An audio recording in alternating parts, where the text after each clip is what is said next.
Hello, and welcome to Season 2 of How to Healthcare. I'm your host, Emily Persley. Daily, we worry about what we're putting in our bodies and about what's affecting us in our environment.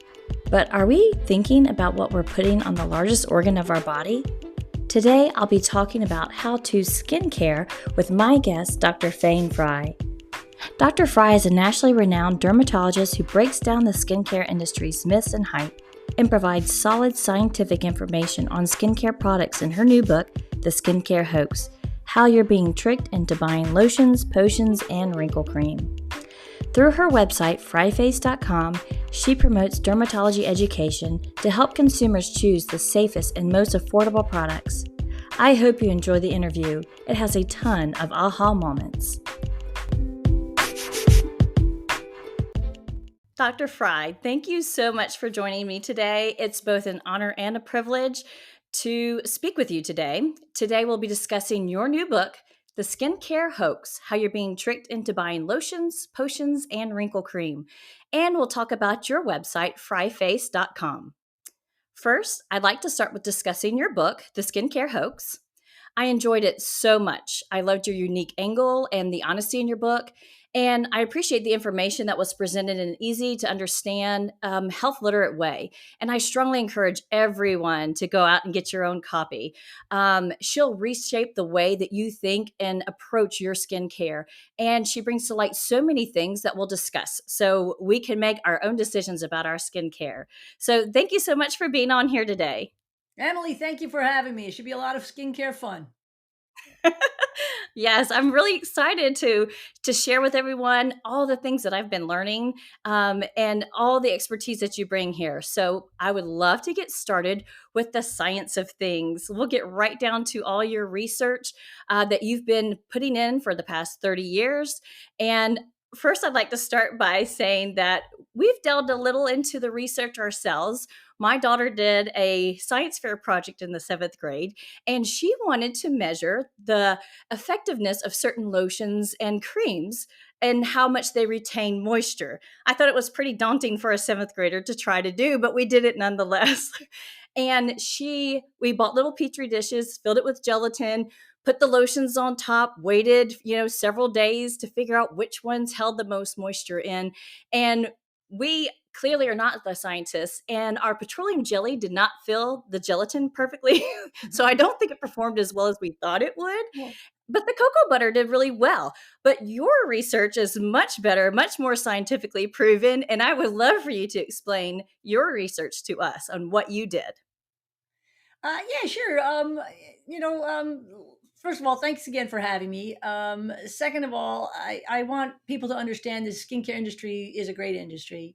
It makes really great products, products we all need. And one that you're talking about is pertains to moisturizers. So the word moisturizer, we all assume are products that add moisture or water to the skin, when in actuality, that's not how it works. Moisturizers don't add water to your skin. Moisturizers allow your skin to retain its own water. And that's because skin, although it's a barrier, it's not a perfect barrier. And water is always trying to evaporate out of the skin into the environment. So, which is why, like in January, February up here in New York, when it's very, very dry, we lose a lot of water and our skin appears dry. Versus in the summertime, we're heading into warmer months. The air is full of humidity, right? It's full of water, and so we lose Right. less water, and so we don't feel as dry. But what my science was pertaining to is trying to figure out some objective way to help consumers pick products that really worked. And the reason that's important is because, as great as these products are, a very unique situation in the skincare industry in that they're blind items, these products, right? The Mm. average consumer doesn't understand the ingredient listing, right? So they don't understand triethanolamine and isopropyl myristate. And we pick on individual ingredients, but we don't really know what's in those products because we don't have the chemistry background.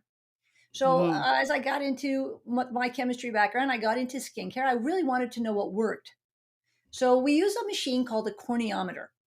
And a corneometer is a machine that has a probe, and through electrical conductance, it actually, through electrical charge, can measure the amount of water content in the skin. And what we do is Wow. we test patients on baseline, meaning they use nothing for 3 4 days, except they cleanse the way they would normally cleanse, so that it's normal and customary conditions. They would come to the office and we measure their forearms and we get an objective number. And then we give them each two different products, one to use on the left forearm, one to use on the right forearm, twice a day, morning and evening. And they do that for a week. And they come back to the office a week later and we retest with craniometry how much water is in the skin. So we can get a good sense of which products are actually increasing water content of the skin itself, which unfortunately consumers have no idea which ones work and which ones don't, because how would you know, right? Right. So that was the essence of what we started doing, and this was many years ago, and I've been very fortunate. We've done hundreds of comparisons. That's fantastic. Yeah. We so appreciate that research too. Just because all that you've put together inside of the book, it just makes so much sense. And this interview with you just couldn't come at a better time because I was just at the drugstore, like so many that you've talked to, just looking and being so frustrated, trying to make sense of the ever increasing choices and just getting more and more confused as we go about it. And it's difficult enough to read the ingredients on our food. Thank goodness the FDA provided a food label for us to help decipher it a little bit, but a lot of our cosmetics and lotions and skincare items don't come with a food label. That's right. Well, that's true. And again, the ingredient listing that there is, you don't understand the ingredients, so it's really a blind Yes. item. Um, Yes, yes. Yes, so, and with all that scientific verbiage, so how can we be the informed consumer? How can we read those labels? well, it's very difficult because you can't ask a society to learn chemistry, cosmetic chemistry, and Right. formulation. And the truth is, many dermatologists, although they pick on individual ingredients, like I said, they're also not that keen on understanding chemistry and formulation, which was the essence behind the website, my website, Fryface. I didn't sell anything. I don't sell anything. I don't represent a skincare company. It was just a place to put the products that performed very well so that my patients would have a place to go to select products that we knew had some really good, objective data behind them that they worked. And this was sort of my solution. That's fantastic. Yes, and we are going to talk about your website because I really enjoyed getting on your website too in just a moment because I want to go back to um, trying to read the labels. So we're left with the marketing, the front end of the box or the front end of the product that does have different marketing words and such there for us. And in the book, you kind of quoted that the cosmetic that claims to remove wrinkles is a violation of federal law, so there's like a lot of legally compliant language that's being thrown around there. And let's talk about how does the industry make some of those claims, like drug versus cosmetic or anti-aging, the words that we do digest, and that's how we're purchasing our products since we can't understand the label. Well, yes, you hit on a good point. The point is the moisturizers, for the most part, are cosmetics. And in this country, we have a law, and the law says that a manufacturer produces a cosmetic, and the intent, whether a product is a cosmetic or a drug, depends on the intent of that product. So, if you intend to beautify or adorn, that product is a cosmetic. If you intend to actually change the structure or function of any organ, in this case, we're talking about the skin, or if you intend to treat disease, prevent disease, or mitigate disease, meaning lower the disease, by law, it's a drug. And the reason that's important to know the difference is drugs by law in this country have to go through FDA and get pre market approval before they're on the shelves. They have to prove efficacy and they have to prove safety. Now, that's not the case with cosmetics. They don't have to get pre market approval. Now, the law does say they have to be safe. It is a manufacturer's responsibility to make sure they're safe. But of course, there's now compliant language. You can't claim as a manufacturer for your moisturizer to get rid of wrinkles because that's the change of structure. That's a drug claim. So they have to say decreases the appearance of fine lines or wrinkles. That is a adornment phase. So something that moisturizes, if you take a raisin, and you pump water into it, you get a grape. It's temporary, right? But it might Right. enhance Yes. the appearance, at least temporarily. So that's a cosmetic. So you will see almost all cosmetics look better, decrease the appearance of wrinkles. Um, you won't say gets rid of wrinkles. That is compliant language for a drug. And these are nuances that the consumer is not aware of. They may not be thinking cosmetic versus drug. So that's another, you mentioned it. The most important information on any skincare product is the ingredient listing. You don't understand the ingredient listing. Now we have to go by the front panel, which besides what the product is and how much, right? So the consumer can compare unit price to unit price. A lot of that is marketing real estate. So a lot of those words on the front panel are marketing buzzwords that don't have a lot of federal standard or guidelines. Unfortunately, again, the consumer's not aware of this. So that's my Right. goal, is to educate, which is the purpose that I wrote the book. Yes, and it was fantastic because it really started making me think and really deciphering the words specifically when they're going.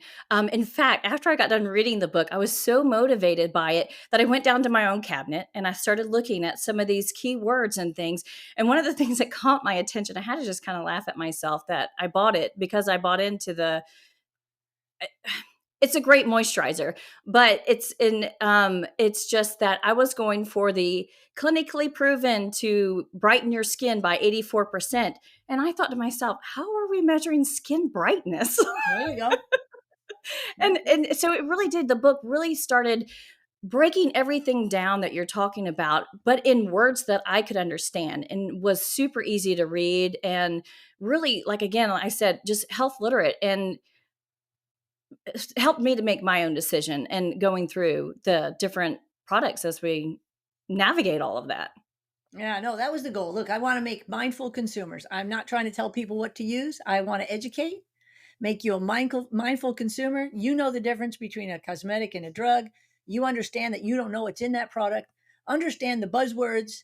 And again, this would make you a more mindful consumer, and you'll think twice, before you bought something. You said the product you bought was a good moisturizer. How do you know? Very good, yes.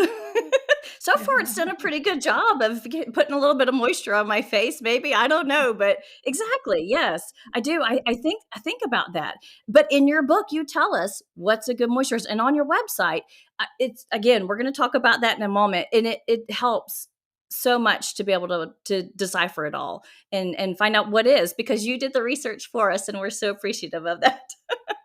Take Yeah, out you're all very welcome. the dirty work for us there. Yes. So appreciate that. And I love the message that you are just trying to empower the consumer to make the best choice for themselves. And I love that. I think that it should be across the board when it comes to healthcare, is that we are our own selves. We should be able to make our decisions, work along with our physicians, work along with scientists and things, and decipher it all and figure it out for ourselves to be able to know what works best for us. So I really appreciated that too in your book.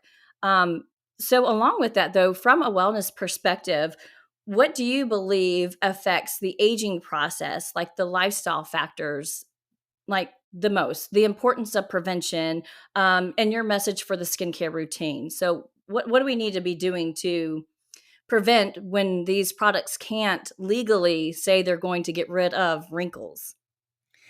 Yeah, very good question. So look, we have to address. There are a lot of issues you just brought up. One is lifestyle. What affects healthy skin? Well, skin is an organ, and the organ performs a function. It's a barrier to the outside world. It protects you from microorganisms like bacteria and mold and fungus and some allergens that we come in contact with, ultraviolet light. And for Mm, skin to be healthy and to do its job, it should be well maintained. And as an organ, it kind of parallels a healthy body, right? And it's not the sexy answer, Emily, that people want to hear, but right. you know what it takes to have a healthy body. It takes some exercise, and it takes a good night's sleep, and probably a really good nutritious diet. It's not a quick fix, but that is how we get healthy. Um, is in addition, I'm a firm believer in sunscreen. Everybody knows that's sort of my sweet spot. And you said to prevent wrinkles. Well, I mean, treat wrinkles, my answer is to prevent them. And you Mhm. prevent them by avoiding midday sun, first and foremost. And if you have to be outdoors, and when you are outdoors, you ought to prevent those ultraviolet rays from hitting the skin. And you can do that with a quality, effective sunscreen. Moisturizing is effective when necessary when the skin is dry, and you'll know it's dry. You'll see flakes and you'll see scales. You'll know. So to moisturize, to maintain the skin again, so it can do its job. And also, again, I say healthy lifestyle. There are things you shouldn't do, like smoke. Mhm. There's more and more evidence that alcohol, and especially a lot of alcohol, is not good for you. There's more and more evidence. Sunshine. I'm not saying you're going to live indoors in a bubble. I don't suggest that, but But to avoid the midday really strong rays on the skin, anybody who's over than 40, but even younger people, if you compare the skin that's not exposed anywhere on your body, it could be on your chest, it could be on your buttocks, compare that to the skin on your chest or your face, you will see a huge difference in tone and texture. And that skin's the same age. Yeah, Skin is good right, point. Yeah. right. The sun It's the is same really, age. yeah, Yes. it's the same age. Sun is the primary cause of pigmentation, wrinkles in the aging process, and it is a process. Unfortunately, as we say, it's been made into a battle because nobody wants to come to terms with the fact that none of us are getting out of here alive, but we aren't. Uh, Right. but to look the best, the longest, and again to have, the goal isn't, I think, a longer life. I think the goal is a longer health span. Everybody should want their health span and their lifespan to be the same. Wouldn't it be nice if you could run a marathon and when you're 92 and then maybe the next day, or that's when you pass away, right? It's Yeah. like you want your health span to equal your lifespan. And that really takes some genetics, some good fortune, and Mm, a good health and healthy choices. For the most part, I mean, yes, bad things do happen to good people, but for the most part, yeah. a healthy lifestyle, and those are the same exact things that will yield, in my opinion, healthy skin, which is good functioning skin, and also optimally appearing skin. Yes, yeah, that's all great advice. So, with that, you talk a lot about a skincare routine and just how basic your skincare routine is. Will you share with that with us? Yeah, I get people, they can't believe how simple my routine is. Again, sunscreen every day, even when it's raining. I get up in the morning after I brush my teeth. Okay. I put my sunscreen on. I wear an SPF. I think I have a 70 on right now. I put it on all exposed skin. I do try to avoid midday sun. I'll be honest. I have a wide brimmed hat. I don't try to be out there middle of the day. I run in the morning. I do wear the sunscreen. I moisturize if and when I'm dry. Like I said, I probably don't do much moisturizing in July and August. I just don't find I need to. And I do in the wintertime. I find I need to. Cleansing, I cleanse in the shower. I take water, I wash it on my face, I wipe it off with a towel. I don't use sponges or loofahs. I don't even use a cleanser on my face. And this is where I get all the eye rolls. And I'm not saying not to. There's just no science that shows you need a cleanser on your face. And I always explain I don't mean hand washing. And I talk about that because I don't Mm, want people to misconstrue. There's plenty of evidence hand washing with a cleanser is beneficial around food preparation using the facilities. I always tell people that there's plenty of science that shows it's good for you and it's good for world health. But as far as that's concerned, bathing, showering, all these cultural norms, and I'm not telling you not to do it because you want to have your friends. I get it, but there is very little science that shows the amount of cleansing we do is really beneficial for skin health. yes, And after so reading your book, I started washing with water, and yes, it's been wonderful. But you're right, the cultural norms. I'll tell people that, and they're like, "What do you do? Your that's face right, is because it's dirty." what we're taught to do. It's what nice people do. They wash their face with, but remember, cleansers are harsh. Cleansers are designed to remove things, right? They're designed to remove the dirt and the oil, but unfortunately, they also remove the things your skin needs, the lipids and the proteins that keep you hydrated. Remember, that top layer of skin is the one that prevents water from evaporating. So we need that top layer, and which is why a lot of people find cleansers drying and irritating. So I'm not saying never to use one. If you have a lot of oil based makeup, you'll want to use one, or you're going to have a real dirty pillowcase, and you're not going to be happy. You're going to be doing a lot of laundry. But as far as science is concerned, and I am a scientist, it is. I ask people to be open minded and to realize there's no science, there's no research that says you are healthier with healthier skin because you wash your face with a cleanser.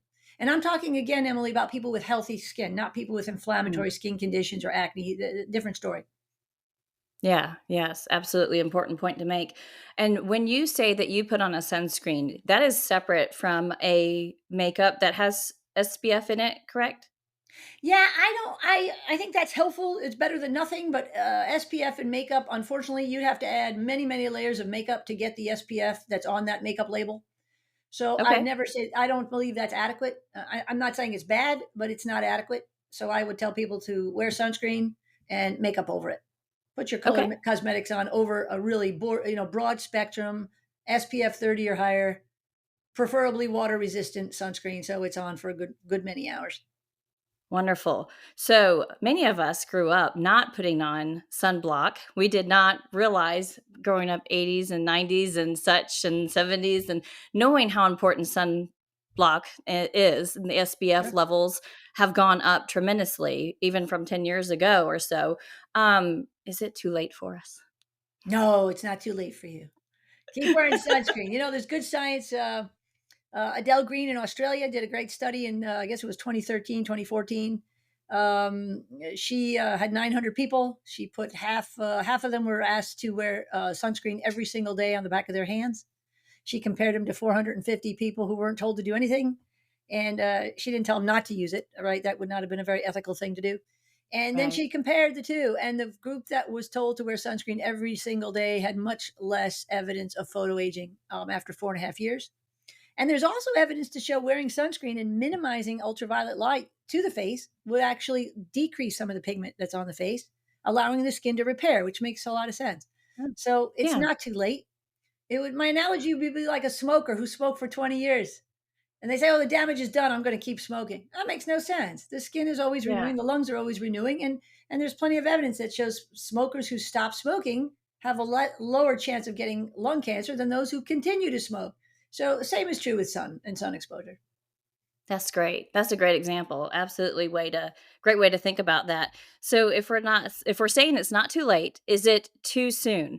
Right now, we live in a social media influence world where we have 12-year-olds doing skincare routine influences on the get ready with me TikToks and reels, and they're selling these products to these young girls to go out and buy $20 face lotions and creams and oils and serums and all the things. What is your best advice that you can give us that we can share and pass along with these young girls? We are in a celebrity obsessed culture. There's no doubt. I am not a sociologist. I am not a psychologist, but to deny the impact that our culture is having, our definition of beauty is tall, thin, young, and that constant message that these young people are seeing, it's unrealistic Mm, and it's unobtainable, and it's very sad. And in my opinion, I think just educating, like you said, just educate. A simple skincare regimen is all you need, and if you like all those other things, there's nothing wrong with using them if you enjoy them. But you don't need an eye cream and a neck cream and a brightening cream and a day cream and you could go on and on and on. My analogy is an ice cream cone. Some people like sprinkles, some people don't. They're fun and they're colorful and you may enjoy them. And I have no objection to them. But do know they're not going to change the flavor and they're not going to change the inherent nature of that ice cream. It's just something you do because you enjoy it. And all too often, cosmetics fall into that category. Short of them being moisturizers, and a lot of them are good moisturizers, many of the products that we see that are for sale, you just don't need them.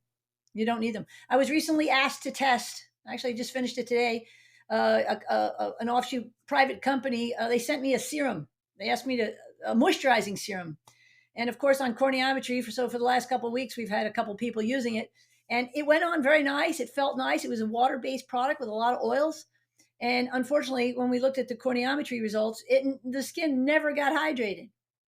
So I'm not quite sure the purpose of this $40 serum.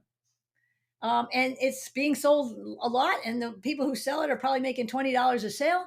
If you like it and you like how it looks on your vanity, I'm not here to tell you not to buy it, but do know it's not helping the health of your skin. And that's, again, it's just a matter of educating these young girls so they can choose wisely. Again, be an educated consumer. How you spend your bucks, it's up to you. But if my job is to educate so that the consumer can make an educated decision, not so much promotion, more education. that's fantastic. And that's so neat that you have been sent some products to keep testing. Your research never ends, does it? It's fantastic. I have to say, I'm having a great time with it, and I learn more and more. And I'm more and more convinced that how these products work really depends on their ability to moisturize. And this is another thing young people have to realize after doing this for so long.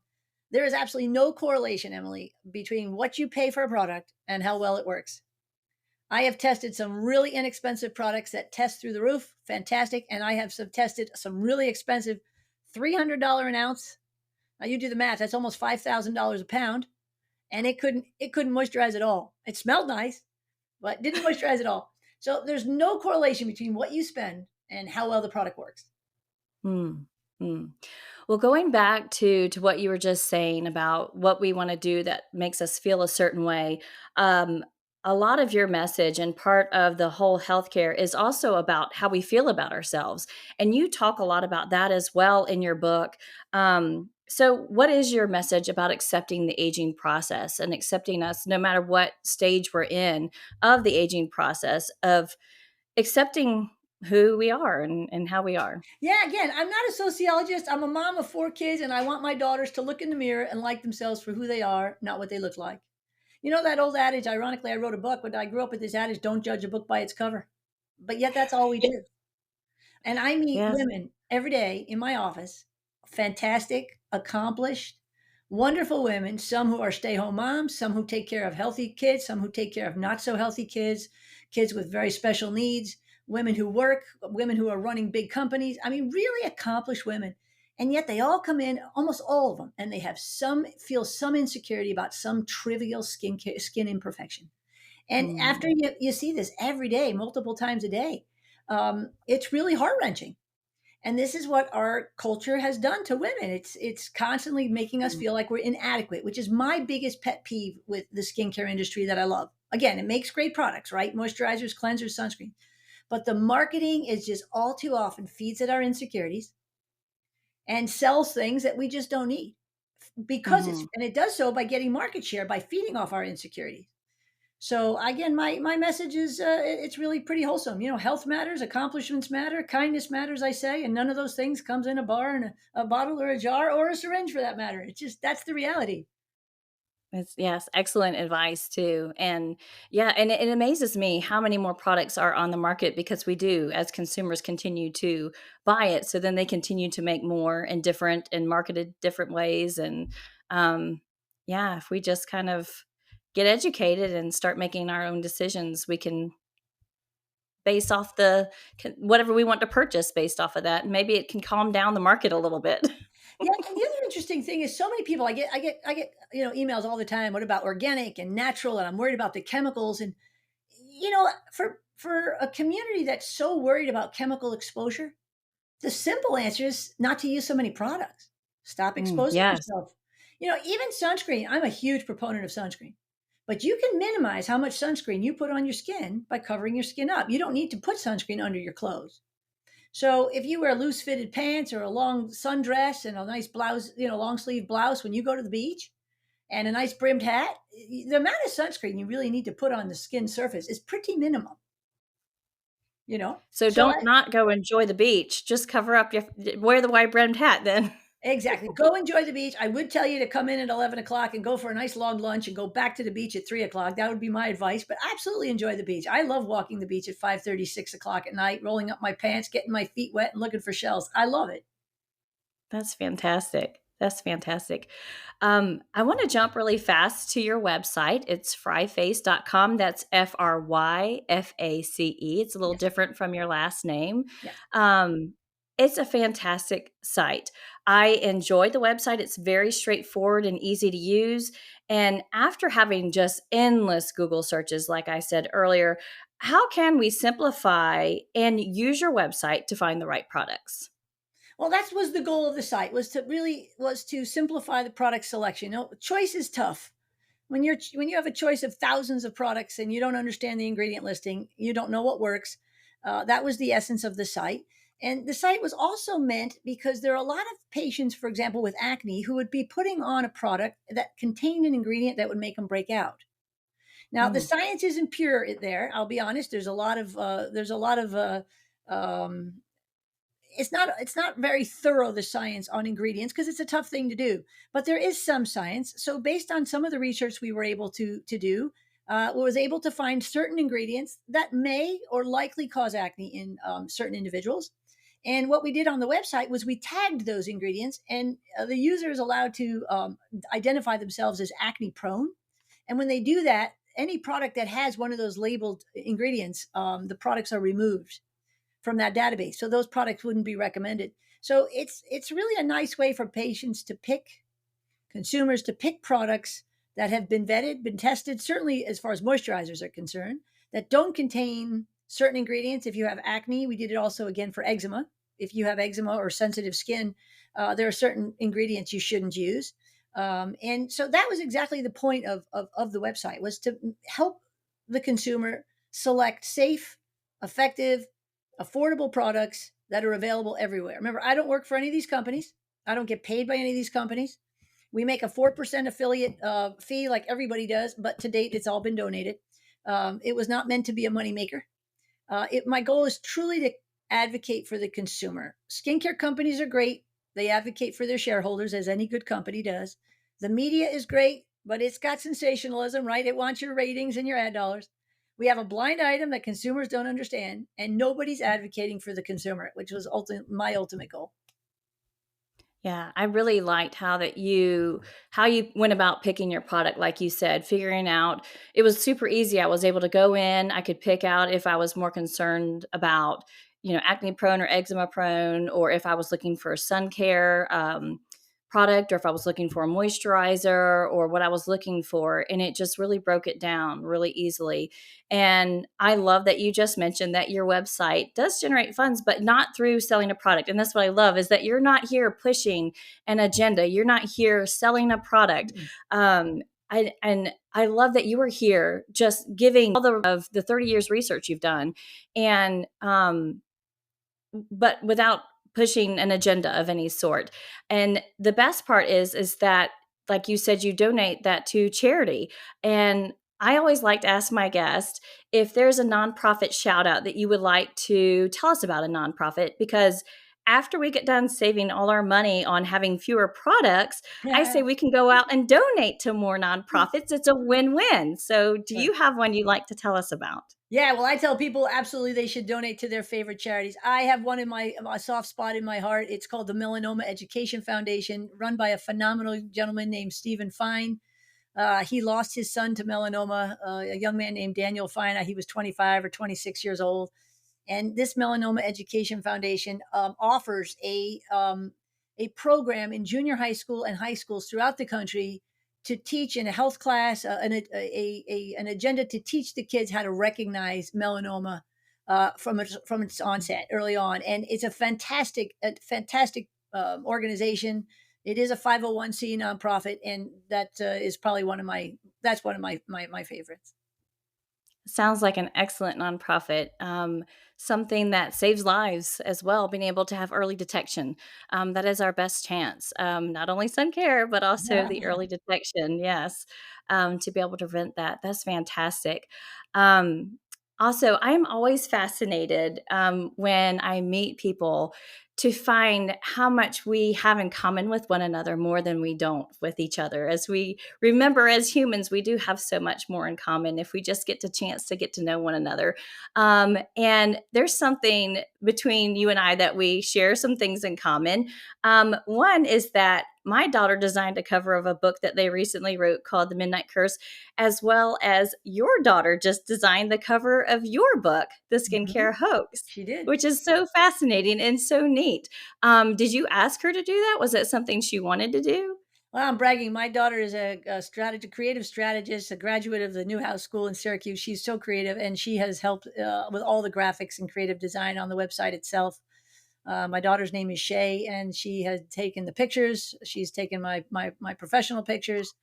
And when the publisher first came to me with a cover, I was not too impressed because the cover wasn't bold, and I think the book is bold, and I wanted the cover to have the same feel as the book, and it didn't. So I got on the phone with my daughter and I said, Shay, you got to help me out here. This cover is not reflecting this book whatsoever. And so she came up with 99% of what you see was her design. They tweaked it a tiny bit, but so I'm very proud of her input, and she's quite talent. But of course, I'm her biased mother, and but I still think she's great. Well, she is. She's very talented, and it's great because she knows you best, and it's always great to be able to Sure. have someone who knows you so well to be able to produce something for you, to best reflect who you are, and so I think that's just really neat. The other thing that we have, in common that I noticed that I have a daughter that plays the piano, and Mm. you said that you like to play the piano. Mhm. Is that a way that you distress, or what kind of music do you like to play? Is this just a hobby? Oh, yeah, I started playing piano when I was very young. I was 5 years old, and music was a big part of my life. Oh, I was a musician and a dancer. I think my parents thought I was going to go into entertainment, but I fell in love with chemistry and had different ideas. But I play piano. It's just something that's been a part of me my whole life. I like the old standards. I love classical. I don't play a lot of classical, but I love all kinds of music. that's fantastic. Yeah, it's just so neat. I love to find out little things, tidbits here and there about people. So I appreciate you sharing that with me. Is there something that you would like to share with the audience that I did not ask you today that you would find to be very important? No, I just think what's important is that we should emphasize, like I said, kindness matters and accomplishments matter, and who you are is much more reflective and more important than what you look like. And I just hope women get away from the objectification of physicality and the emphasis. And not that I have anything against beauty, I don't. I just think the emphasis should be on wellness and who you are, not what you look like. And unfortunately, that doesn't sell as much. And so, again, understand the influences that these ads are having on us, which is driving the industry. And if people were a little bit more cognizant of that, I think we'd all be a little better off. Yeah, yeah. Well, I really enjoyed your book. It encouraged me, it educated me, it empowered me, and I just found it to be so enlightening, so worth the time, so worth the effort of purchasing the book, checking it out, reading it. Um, can you tell us again where we can purchase your book? Oh, hopefully you can get it where anywhere, any bookstore, but it is on Amazon. It is Target and Walmart, Barnes and Noble, and hopefully wherever books are sold. I appreciate that. So fantastic. And again, her website is fryface.com, FRYFACE.com. And it is also very beneficial, educational. It just really helps narrow down when we're searching for products to take care of the largest organ on our body is our skin. And so I thank you again so much for your time today. I really enjoyed hearing your expertise and for sharing your research. That has just been so instrumental in helping to educate so many. I thank you for being a voice to and empower and encourage and for us just to embrace our aging process.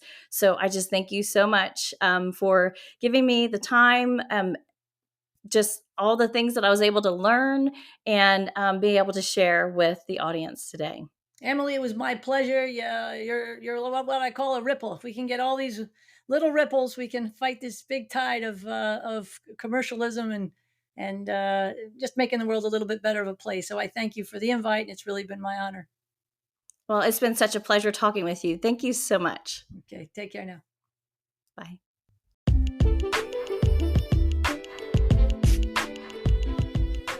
Thanks for listening. Please rate the show and subscribe to get the latest notifications. You can also find me online at howtohealthcare.net.